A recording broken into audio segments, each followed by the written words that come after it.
The season is starting to change with those trees turning green and those flowers starting to bloom. And that means that allergy season is upon us. Unfortunately, it is. CVS pharmacist Dr. Edwin McGee joins us now. Thank you so much for being here. Oh, yeah, absolutely. Thank you for having me. Well, Dr. McGee, I am a seasonal allergy sufferer. I have already woken up today with mess, and it's no fun. So there's so many products to pick from. Where do we even begin? Because I get overwhelmed. Well, CVS has so many different options available. So it really just depends on like what you're going through, like what kind of history that you have medical-wise. If you have high blood pressure, you have diabetes, then you come by the pharmacy. We're very accessible, like most trusted professional in the neighborhood. And we'll go through, like, we'll ask you some questions to figure out like what works for you best. So like we have different options that are non-drowsy. This is like a Claritin. We have options that are drowsy. So we'll go through a few things just to kind of figure out what's best for you, and then we'll make a recommendation.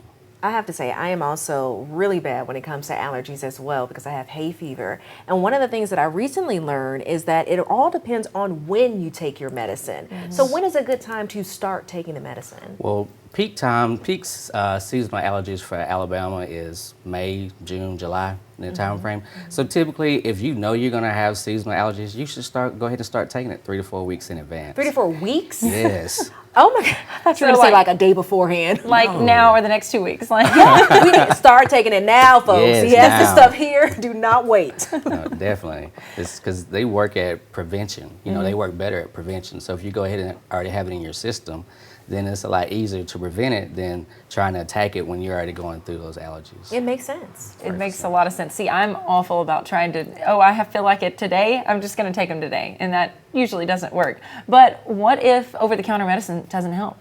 If over-the-counter medicine doesn't help, then that's when we need to seek a medical professional like your primary provider, just to kind of see if there's other underlying causes going on.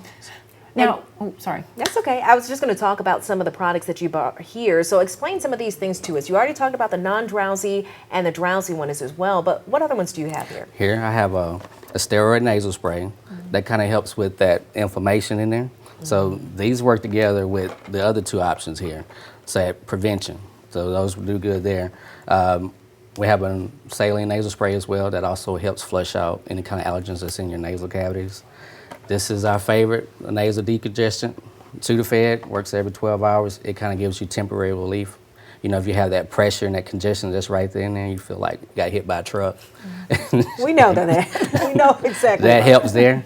And then here, this is an allergy eye drop as well, just for those that kind of has that itchy, watery eyes. So stay loaded up on those meds, folks. Definitely so. I already feel more prepared to go to CVS later and get some allergy meds. Yes. Well, Dr. McGee, thank you so much for coming on and talking to us more about this. Yes, absolutely. Thank you so much for allowing me to come in. Yeah, of course.